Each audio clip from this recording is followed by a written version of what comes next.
आपल्या सगळ्यांचे सहकारी ज्यांनी प्रशासनामध्ये अतिशय उत्तम पद्धतीचं काम केलं ते आपल्या पुरंदरचे सुपुत्र संभाजीराव झेंडे, आपल्या सगळ्यांचे दुसरे वडीलधारी दिलीप दादा बारभाई, जिल्हा परिषदेचे माजी अध्यक्ष म्हणून ज्यांनी काम केलं ते जालिंदरभाऊ कामटे, जिल्हा बँकेचे चेअरमन दिगंबर दुर्गाडे, माजी आमदार संभाजीराव कुंजीर, राष्ट्रवादीचे अध्यक्ष तालुक्याचे उत्तम बापू धुमाळ, वामनराव जगताप, रमेशराव लेंडे, लताताई दोडके, वंदनाताई जगताप, संदीप जगताप, रोहिदास कुंभार, तानाजी जगताप, तसंच अमीन झेंडे, शरद जगताप, विराज काकडे, मोहन महाजन, मंगेश गोणे, पृथ्वीराज निगडे, अजित सोनवणे, भारत शेरेन, गणेश निकुडे, रमेश बयास, असलम पानसरे, राजेश चव्हाण, संदेश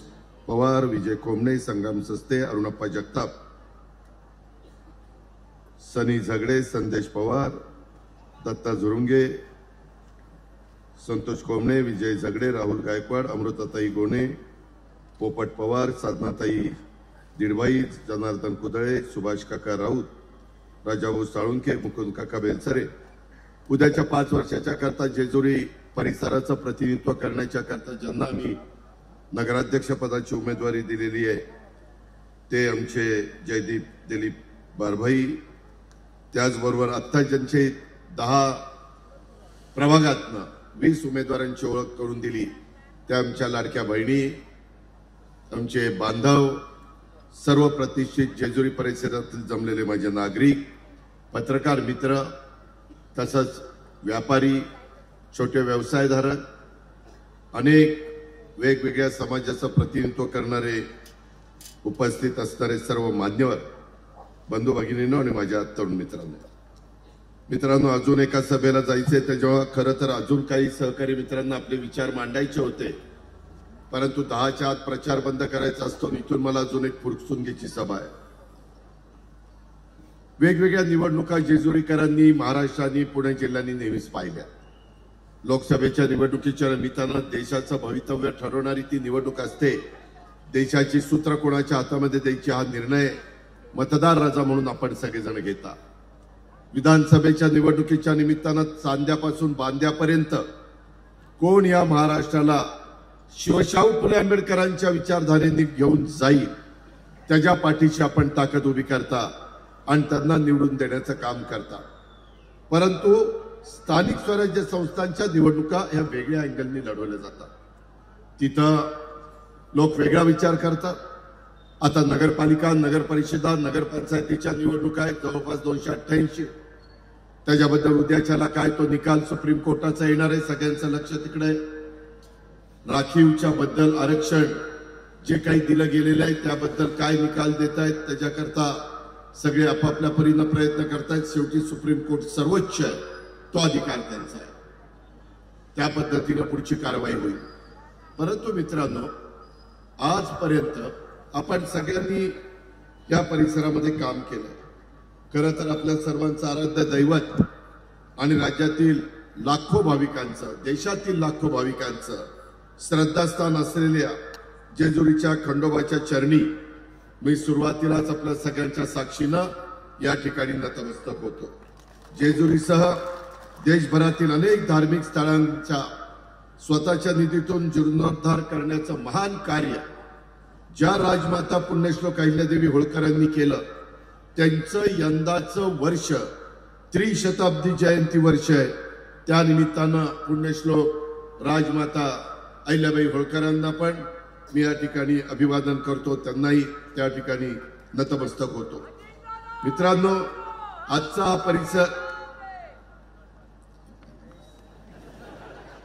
हा परिसर जेजुरी वासियांच्या दृष्टीने अतिशय महत्वाचा आहे. तुम्ही आतापर्यंत अनेकांना निवडून देण्याचं काम केलं. या निवडणुकीच्या निमित्तानं 9 वर्षांनी निवडणुका आल्यामुळं सगळ्यांनाच वाटत होतं की आपल्याला संधी मिळाली पाहिजे. वेगवेगळ्या राजकीय पक्षाच्या नव्या दमाच्या कार्यकर्त्यांना वाटत होतं की आम्ही किती वर्ष थांबलो. अनुभवी लोकांना वाटतं की बाबा आज शेवटची संधी म्हणून आता आम्हाला संधी मिळाली पाहिजे. अशा पद्धतीनं 9 वर्ष निवडणुका नाही झाल्या, त्याच्यामुळे अनेक लोक, अनेक सहकारी यांनी इच्छा प्रदर्शित केली. माझ्या जेजुरी नगर परिषदेची पण इतरांच्या बरोबर निवडणूक जाहीर झाली.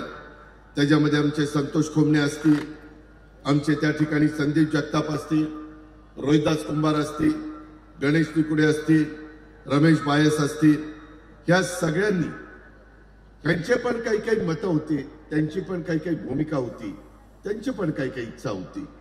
पण आपल्या जेजुरीच्या सर्वांगीण विकासाच्या करता ह्या सगळ्या माझ्या सहकारी मित्रांनी जयदीप दिलीपदादा बारभाई यांना त्या ठिकाणी पाठिंबा देण्याचं ठरवलं. त्याला ह्या जेजुरीचं प्रतिनिधित्व करण्याचं संधी द्यायचं ठरवलं. जयदीप हा गेल्या 3 पंचवार्षिक निवडणुकीमध्ये नगरसेवक म्हणून त्यानं काम केलेलं आहे. त्यानं उत्तम पद्धतीनं काम केलंय. आता मी त्याचं भाषण ऐकत होतो, काय सांगून काय नाही, काय सांगून काय नाही त्याला झालं होतं. परंतु त्याचे वडील दिलीपदादा बारभाई हे स्वतः 50 वर्षापासून जेजुरी आणि जेजुरीच्या परिसराच्या राजकारणामध्ये सक्रिय आहे. शहरातील नागरिकांना विश्वासामध्ये घेऊन नगरपालिकेच्या माध्यमातून पवार कुटुंबियांना त्यांनी नेहमीच खंबीरपणे साथ दिलेली आहे. हे मी 91 पासून अनुभवतो. तुम्ही सगळ्या पुरंदरवासियांनी बारामती लोकसभा मतदारसंघ तेव्हा आपला इंदापूर, बारामती, दौंड, शिरूर, पुरंदर, हवेली अशा प्रकारचा तो मतदारसंघ होता. पिंपरी चिंचवड पण त्याच्यात होतं.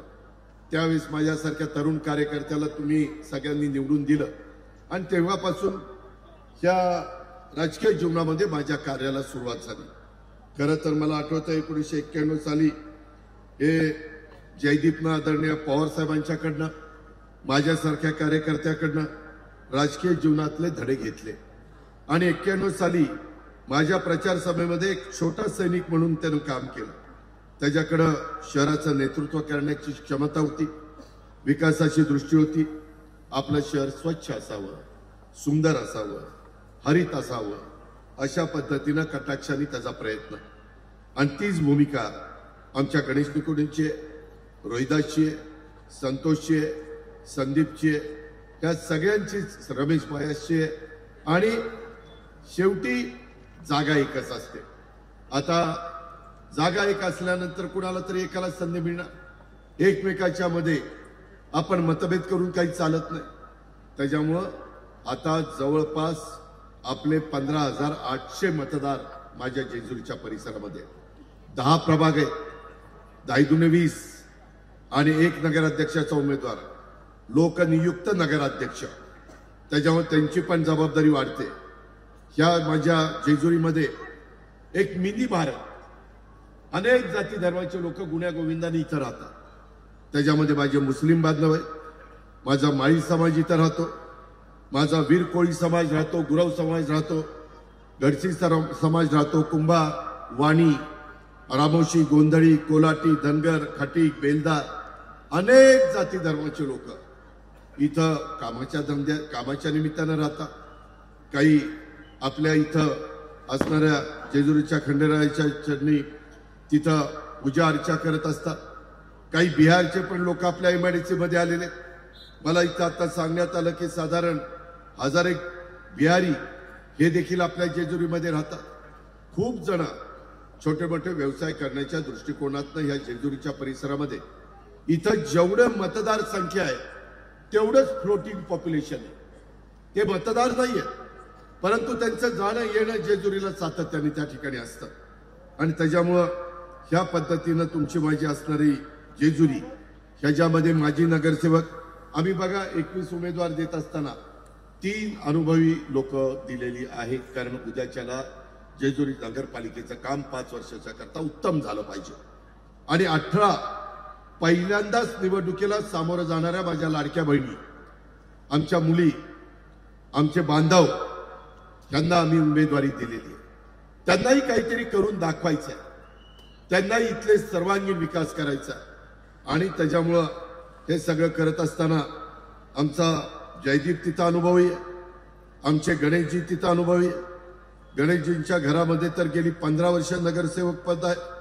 25 वर्ष ते स्वतः 15 वर्ष होते, 25 वर्ष त्यांच्या घरामध्ये नगरसेवक पद आहे. राष्ट्रवादी काँग्रेस पक्षाचे एक चांगला कार्यकर्ता म्हणून गणेशजींच्याकडे मी बघतो. त्यांनी लोकसभेलाच माझ्याबरोबर काम करायचा निर्णय घेतला. त्यांच्याच नेतृत्वाखाली या निवडणुका लढल्या जात आहेत. प्रचार प्रमुख म्हणून मी संदीप जगतापांना जबाबदारी दिलेली आहे. गणेश निकुंडे व संदीप जगताप दोघंही नगराध्यक्ष पदाच्या करता इच्छुक होते, मगाशी मी सांगितलं. मात्र त्यांनी शहराच्या करता माघार घेतली आणि गणेश निकुंडे यांनी सर्वांना एकत्र आणलं आणि त्याच्यामध्ये एक चांगल्या प्रकारचं काम केलं. एक प्रामाणिकपणे ठामपणे जेजुरीमध्ये पक्षवाढीच्यासाठी एक प्रयत्न करणारा कार्यकर्ता, अशा पद्धतीनं त्याचं ते काम चाललेलं आहे. त्याच्यामध्ये तुम्ही कुणी काळजी करू नका. ह्याच्यामध्ये रोहिदासनी पण अतिशय चांगल्या प्रकारची भूमिका बजावली, रमेश बायसनी बजावली, संतोष खोमणेंनी पण बजावली, सगळ्यांनीच त्याच्यामध्ये बजावली. रमेश लेंडे या जेजुरी शहर राष्ट्रवादी काँग्रेस पक्षाचे अध्यक्ष आहेत. यांनी पण नगरसेवक पदासाठी माघार घेतली आणि या सगळ्यांनी मिळून उत्तम पद्धतीनं भारत शेरींनी पण त्याच्यामध्ये माघार घेतली. संतोषनी पण चांगलं काम केलं. या सगळ्यांना मी धन्यवाद देतो. शेवटी हे सामुदायिक जबाबदारी, हे एकट्या दुकट्याचं काम नाही. सर्वांनी तो रथ ओढण्याच्या करता तो संकल्प आपण जो केलेला आहे तो सिद्धीस नेण्याच्या करता सगळ्यांनी मनापासून सहकार्य केलं पाहिजे. समोरचे लोक वेगवेगळ्या पद्धतीने सांगतील. मित्रांनो, मी गेले 35 वर्ष तुमचा सगळ्यांचा सहकारी म्हणून काम करतोय. 6 वेळेला उपमुख्यमंत्री पद भूषवलं, अनेक वेळेला मंत्रीपद, राज्यमंत्रीपद, विरोधी पक्ष नेता, खासदारकी सगळी पदं मी भूषवली. तुम्ही लोकांनी अमाप प्रेम माझ्यासारख्या कार्यकर्त्यावर केलं.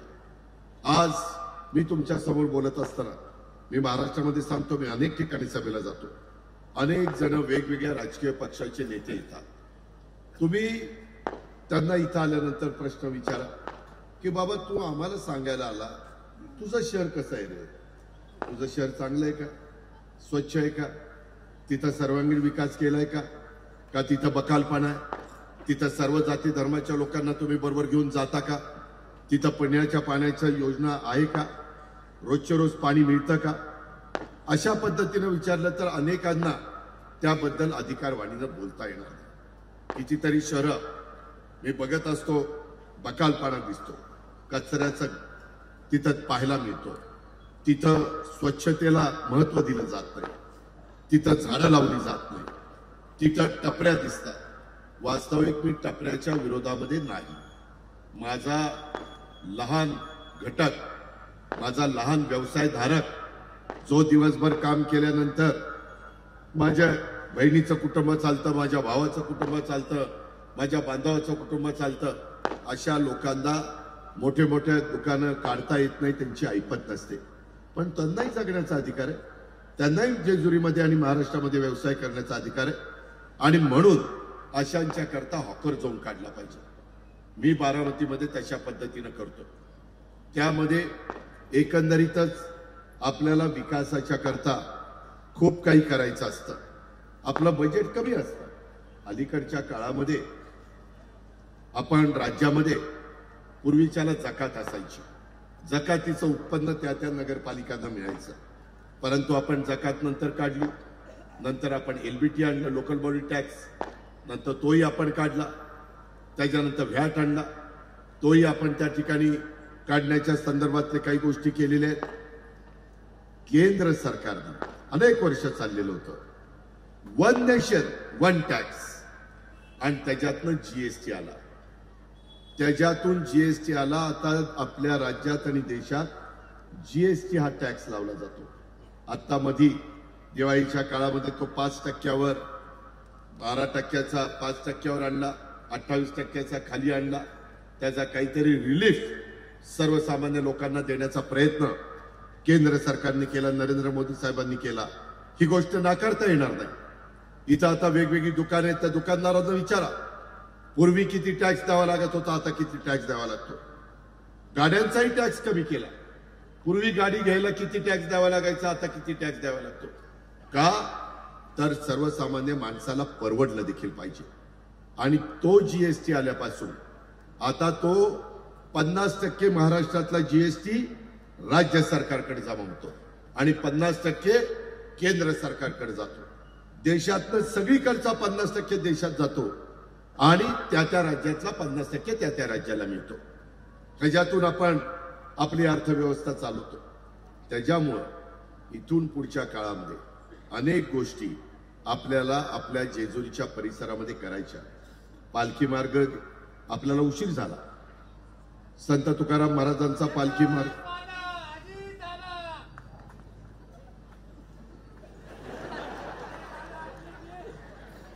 त्यामध्ये मित्रांनो तिकडचा पालखी मार्ग हा बारामती पर्यंत झाला। पुढचंही काम चाललं।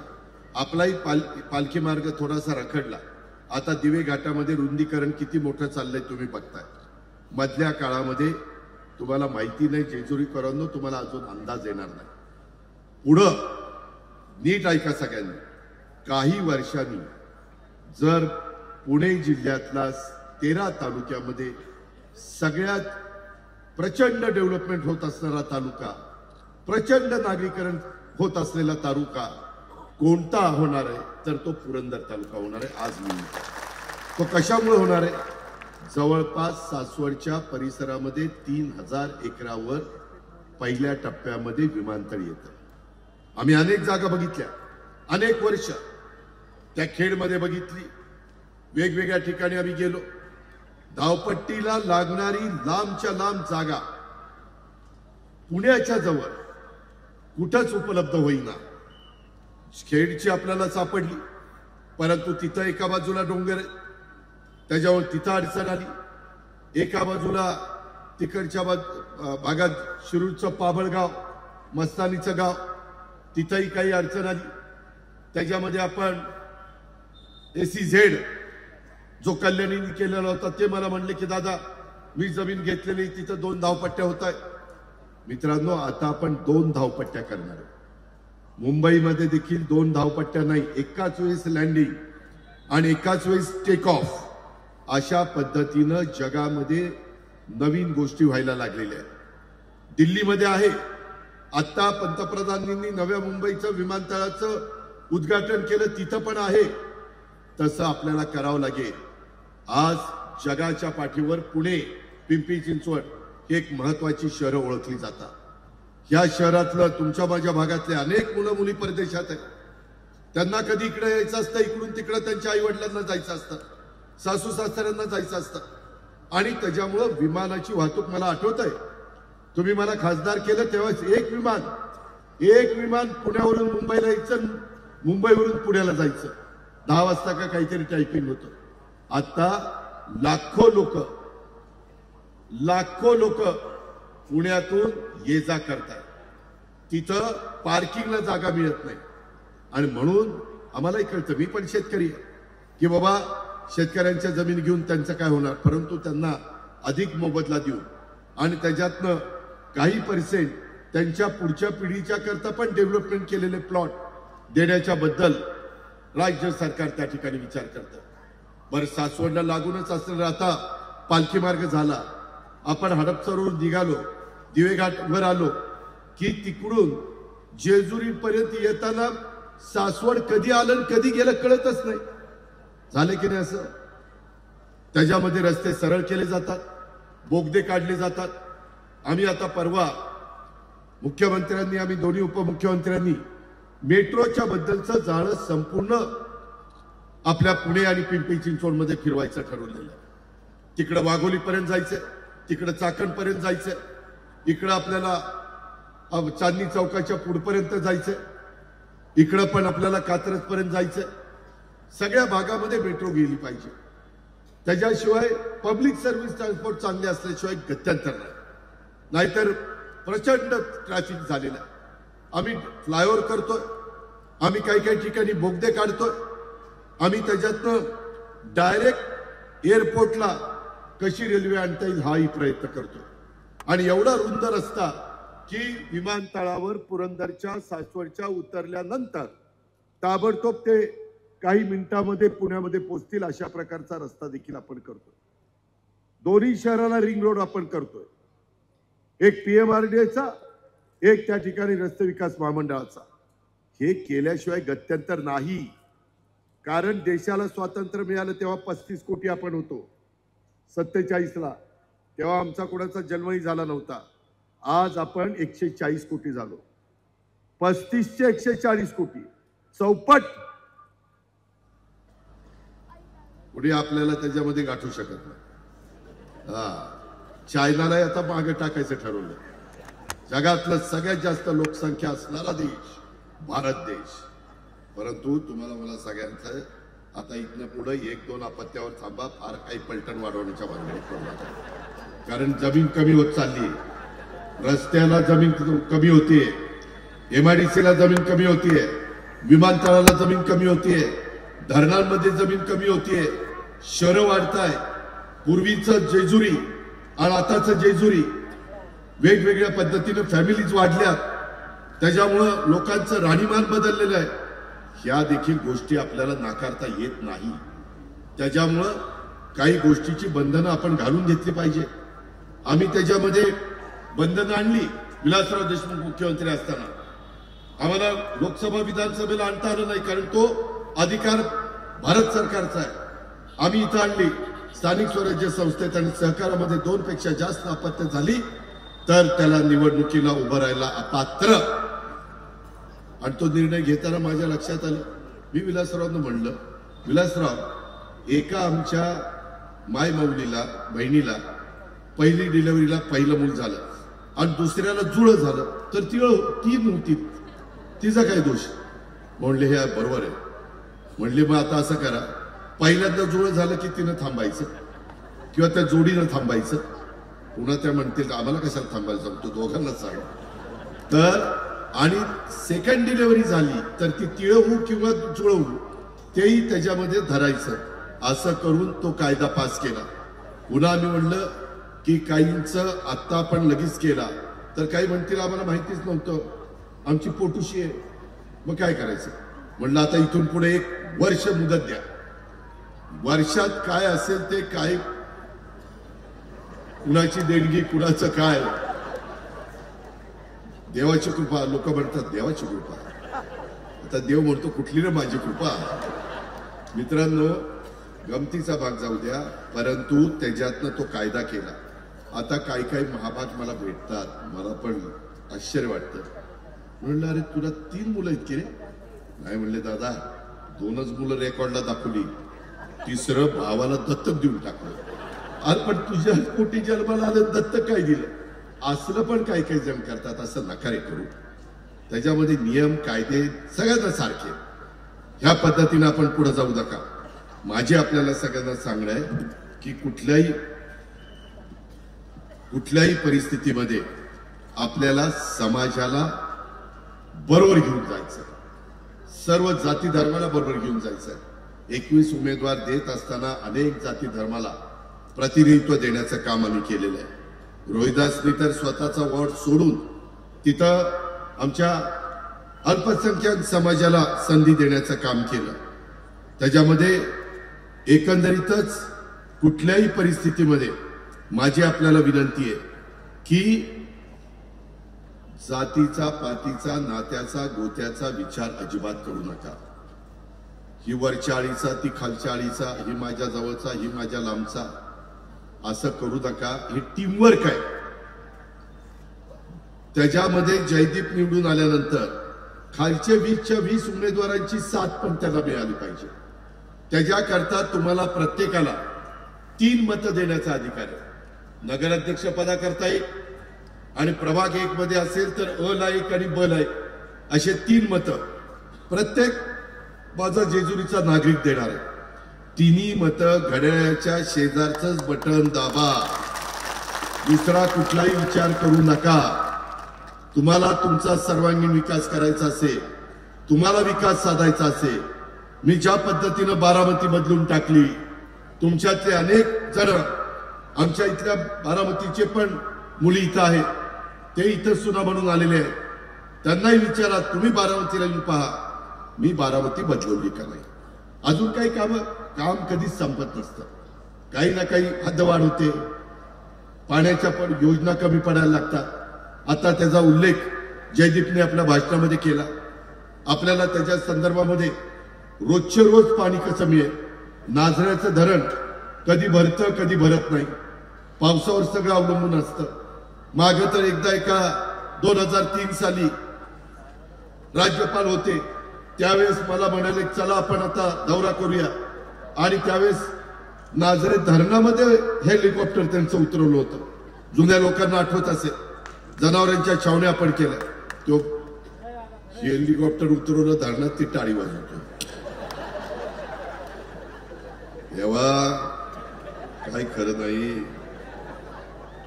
जेजुरीचा खंडोबा राया, जरा यांना सुबुद्धी दे रे बाबा दे. मित्रांनो, या पद्धतीनं आपल्याला काही निर्णय घ्यावे लागणार. आज आपल्याला इथं विमानतळ झाल्यानंतर पाणी पण लागणार. आम्ही आता वरसगाव पंचायत खडकवासला, टेमघर, पवना हे सगळी धरणाचं पाणी जवळपास प्यायला चाललेलं आहे.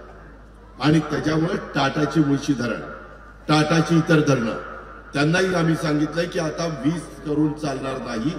आता सूर्यावर वीज तयार होते, आता त्याच्यामध्ये वाऱ्यावर वीज तयार होते, कोजन मधनं वीज तयार होते, न्यूक्लिअर मधनं वीज तयार होते, अनेक प्रकारे वीज आता तयार केली जाते. आणि त्याच्यामुळं आता ते पाणी आम्हाला प्यायला लागेल. मुळशीचं पाणी 25 TMC पाणी आहे, ते आपल्याला करावं लागणार. आम्ही टाटाशी बोलतोय, ऑलरेडी 1-2 आमच्या मीटिंग त्यांच्याशी झालेल्या आहेत. कारण शहर वाढत असताना पहिलं महत्वाचं, माझ्या मायमाऊलीला, माझ्या लाडक्या बहिणीला पाणी लागतं, माझ्या बांधवाला स्वच्छ, चांगलं, निर्मळ, आरोग्याला मदत करणारं असं पाणी त्यांना लागतं.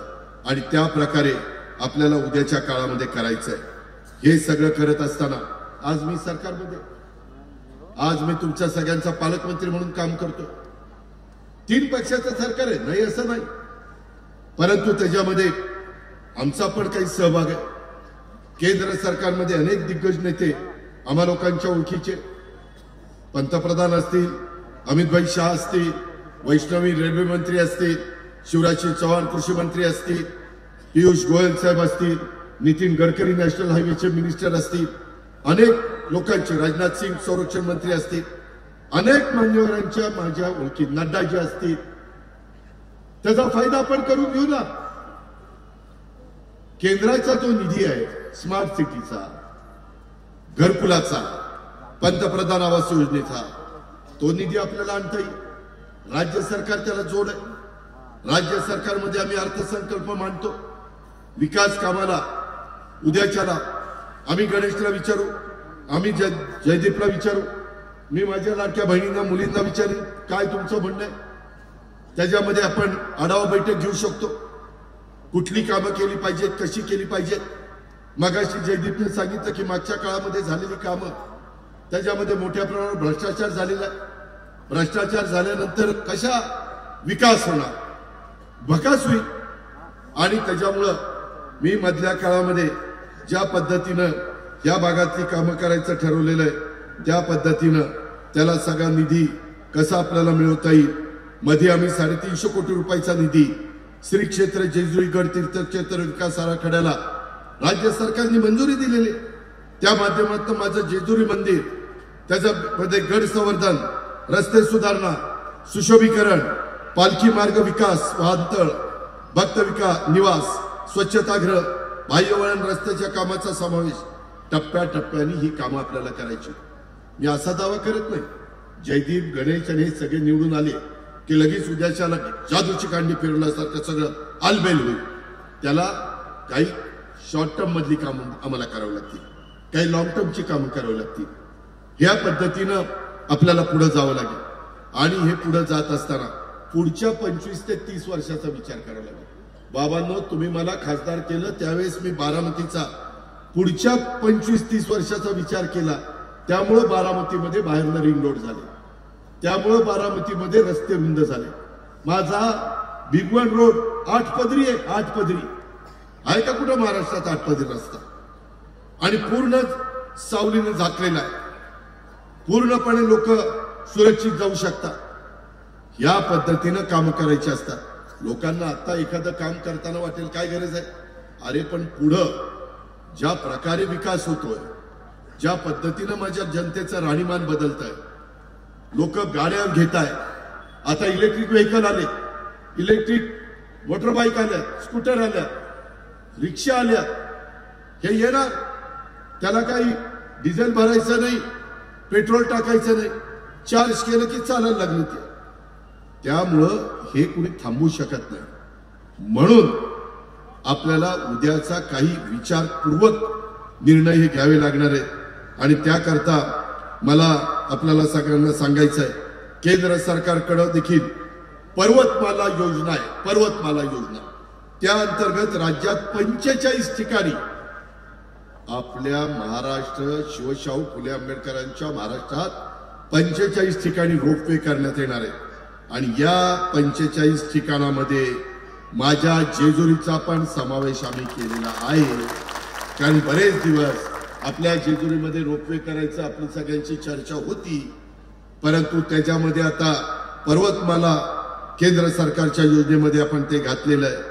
आमचा राज्याचा विकास हाच आमचा, महाराष्ट्राचा विकास हा आमचा अजेंडा आहे. आणि त्याच्यावर राजकारणात समाजकारणात कोणत्याही भूमिकेमध्ये आम्ही असलो तरी घड्याळ आणि राष्ट्रवादी काँग्रेस पक्ष हा शेतकरी, कष्टकरी, सर्वसामान्य जनतेसाठी आम्ही तळमळीनं काम करत असतो. आणि ते पण सर्वसमावेशक, शाश्वत आणि वेगवान विकास, हेच आमचं खरं सूत्र आहे. त्यासाठी आपल्या सर्वांचे आशीर्वाद, आपल्या सगळ्यांचं सहकार्य हे आम्हाला हवं आहे. बाबांनो, जेजुरीकरांनो, प्रत्येकाचा काळ असतो. मागे दिलीपदादाचा काळ होता. आता दिलीपदादांनी किती ठरवलं तर तब्येत साथ देणार आहे का? नाही देणार.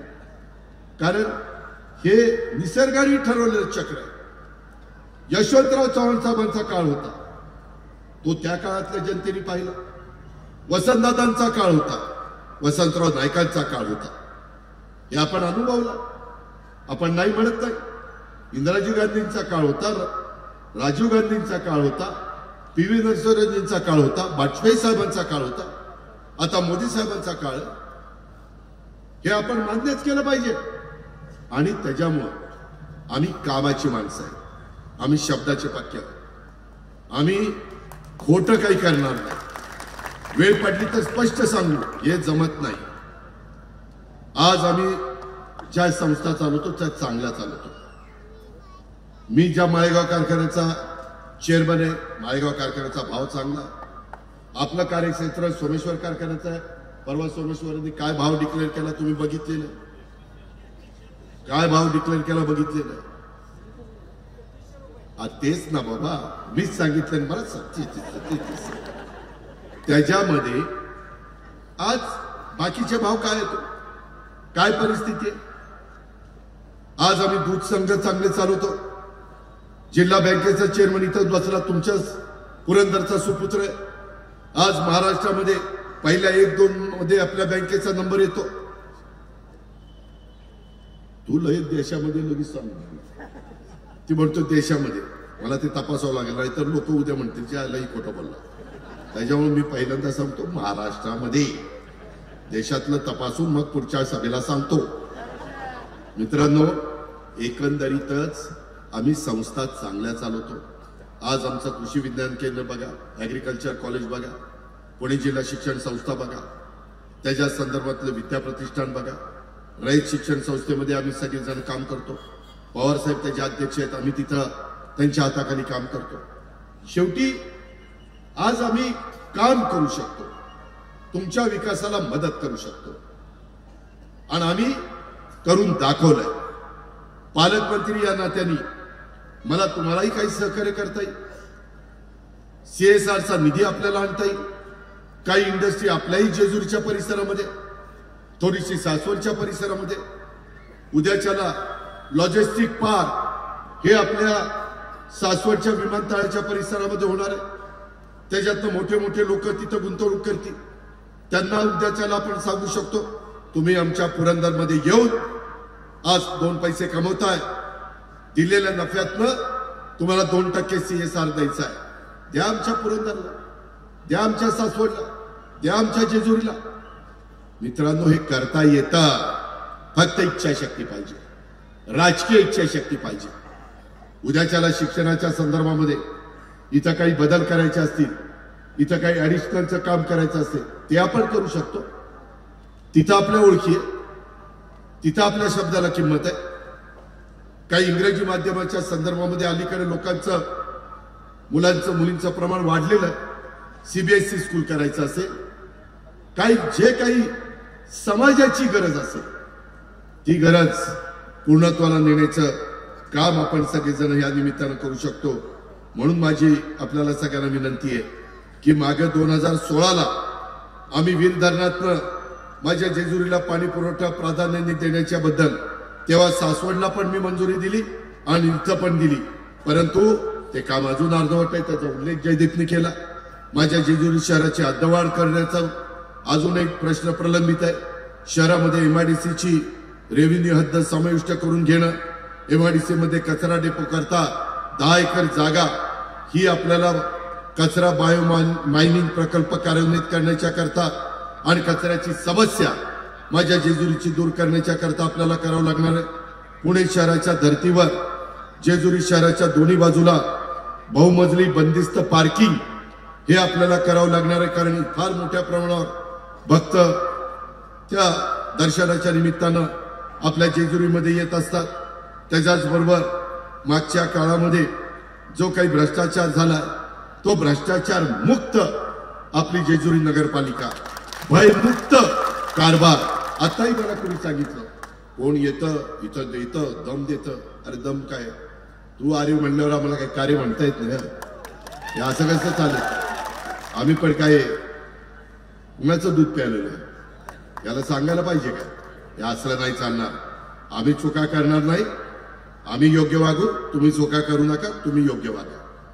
पण कुणी सत्तेची मस्ती आणि त्या ठिकाणी नको त्या गोष्टी करायचा प्रयत्न केला, आमच्या सर्वसामान्य जेजुरीकरांना घाबरवण्याचा प्रयत्न केला, दम देण्याचा प्रयत्न केला, तर तो देखील आम्ही खपून घेणार नाही.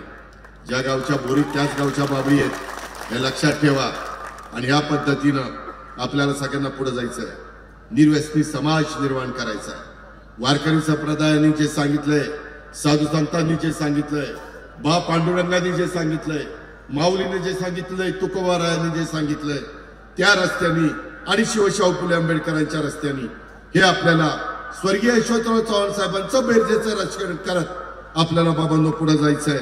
आणि म्हणून माझी तुम्हाला सगळ्यांना विनंती आहे की एकंदरीत महाराष्ट्राच्या राजकारणाला सुसंस्कृत चेहरा ज्या स्वर्गीय यशवंतराव चव्हाण साहेबांनी दिला, त्या आदरणीय चव्हाण साहेबांच्या विचाराचा, विकास कामाचा, सुसंस्कृत राजकारणाचा वारसा हा आपण पुढे घेऊन जाऊया. आणि त्याकरता आपला राष्ट्रवादी काँग्रेस पक्ष आणि त्याचं घड्याळ हे सगळेजण आम्ही त्या मदतीला तुमच्या करता धावून येतोय. ही पण गोष्ट आपण सगळ्यांनी लक्षामध्ये ठेवा. मित्रांनो, बऱ्याच गोष्टी बोलण्यासारख्या आहेत, परंतु मलाही पुढे जायचंय. आता एआयचा वापर होतो. मी माझ्या बारामतीमध्ये कृषी विज्ञान केंद्रात एआयचा वापर करतो, म्हणजे कृत्रिम बुद्धिमत्ता. आपल्याला उद्याच्या काळामध्ये जयदीप गणेश या गोष्टी कराव्या लागणार आहे. फार चांगल्या पद्धतीने आम्ही 70 टन ऊस काढणारी माणसं आमच्याकडे आता एआयचा वापर करून 100 टन ऊस काढायला लागले. आणि 100 टन ऊस काढणारा माणूस 140 टन ऊस काढायला लागला. मी नुसतं भाषणात सांगत नाही, या बारामतीमध्ये आणि आमच्या कृषी विज्ञान केंद्रामध्ये बघा, खोडवा पण किती निघतोय बघा. कुठलं आपण ऊसाचं बेणं लावलं पाहिजे, कुठली फळबाग घेतली पाहिजे. माझ्या पुरंदर मधली भौगोलिक परिस्थिती, इथं अंजिराच्या बाग आहे, सीताफळाच्या बाग आहे. इथला माझा शेतकरी कष्टकरी अतिशय मेहनती आहे, त्याला बाकीचं इन्फ्रास्ट्रक्चर दिलं पाहिजे. आज या दिगंबर दुर्गाडीला मी सांगितलं 3 कोटी रुपयाची तरतूद आम्ही पुणे जिल्हा मध्यवर्ती सहकारी बँकेला एआयच्या करता करायला लावली. राज्य सरकारने 500 कोटी रुपयाची तरतूद केली, 500 कोटी रुपयाची. कारण माझ्या शेतकऱ्याचं उत्पन्न वाढलं पाहिजे. अहो, शेतकऱ्याच्या हातात पैसा आला तर माझ्या जेजुरीच्या बाजारपेठेला त्या ठिकाणी चालना मिळणार आहे, उलाढाल होणार आहे. माझ्या शेतकऱ्याकडे, शेतमजुराकडे पैसा नसेल तर काय इथं होणार आहे? हे सगळं एकमेकावर चक्र आहे. ही गोष्ट लक्षात घ्या.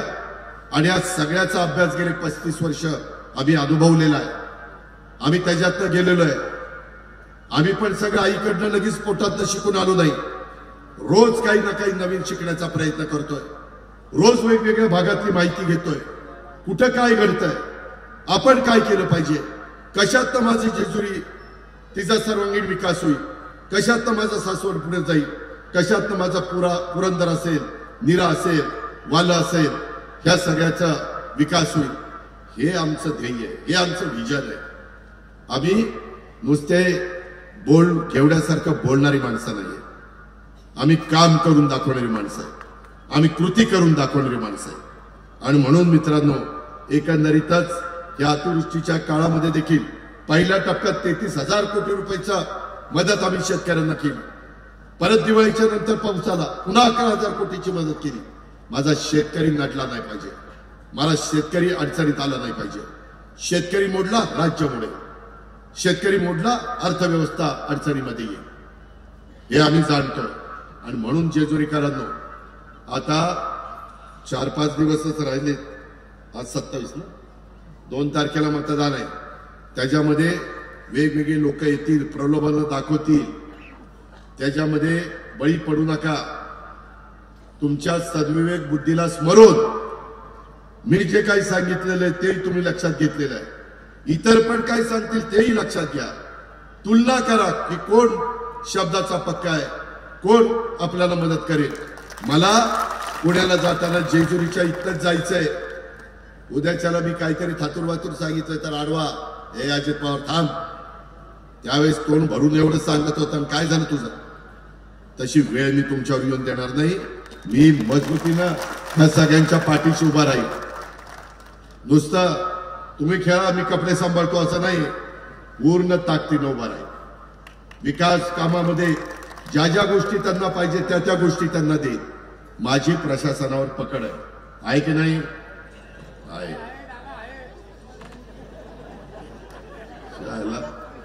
काही जण चंद्रावर गेलेत तरी काय मित्रांनो, त्यामध्ये त्याचा गमतीचा भाग जाऊ द्या, पण माझी प्रशासनावर पकड आहे. मी कुठल्याही अधिकाऱ्याला कारण नसताना दोष देत नाही किंवा कारण नसताना काही त्याला त्रास देत नाही. त्यांनी चांगलं काम करावं, आम्ही त्याच्या पाठीशी उभं राहू. त्यांनी भ्रष्टाचार मुक्त कारभार करावा, त्यांनी दर्जेदार काम करावं. दिलेला पैशाचा पै आणि पै त्यांनी समाजाच्या भल्याकरता उपयोगी आणावा. या पद्धतीनं हे काम आम्ही त्या ठिकाणी करू. आणि मी तुम्हाला सांगतो, आमचा जयदीप काय किंवा आम्ही जे जे उमेदवार तुम्हाला त्या ठिकाणी दिलेले त्या उमेदवारांच्या मध्ये देखील कुणीही, गणेश काय किंवा कुणीच तिथं कमी पडणार नाही. तुम्ही टाकलेल्या विश्वासाला त्या माझ्या लाडक्या बहिणी, माझ्या मुली, माझे सगळे बांधव पात्र राहतील. हा शब्द मी खंडेरायाच्या साक्षीनं मी तुम्हाला सगळ्यांना या ठिकाणी खंडोबाच्या साक्षीनं देतो. मी त्या खंडोबाकडेच तोंड करून बोलतो. या गोष्टीचा विचार तुम्ही करा. काही लोकांना मला थांबवावं लागलं, माझ्या कार्यकर्त्यांना थांबवावं लागलं. त्यांना मला सांगायचं आहे, मग त्याच्यामध्ये आमचा रमेश लेंडे असेल किंवा आमचा समीर मोरे असेल किंवा आमचा परशुराम लाखे असेल, मला तुम्हाला सगळ्यांना सांगायचंय, तुम्हाला उद्याच्या काळामध्ये ह्या नगरपालिकेमध्ये स्वीकृतमध्ये प्रतिनिधित्व करण्याची संधी ही मी वेगवेगळ्या लोकांना देणार आहे. त्याच्यामध्ये आमच्या रमेशला पण देणार, समीरला पण देणार आणि परशुरामामध्ये तर राम आहे त्याला पण मी देणार. त्याबद्दल काळजी करू नका. ज्यांची नावं नाही घेतली ते म्हणतील आमचं काय, तुमचाही विचार करणार. काळजी करू नका. तुम्ही फक्त घड्याळाचं बटन दाबा, मग सगळं काही पद्धतशीर होतोय. एवढंच सांगतो आणि आपल्या सगळ्यांची रजा घेतो. जय हिंद, जय महाराष्ट्र, जय भीम, खुदा हाफिज.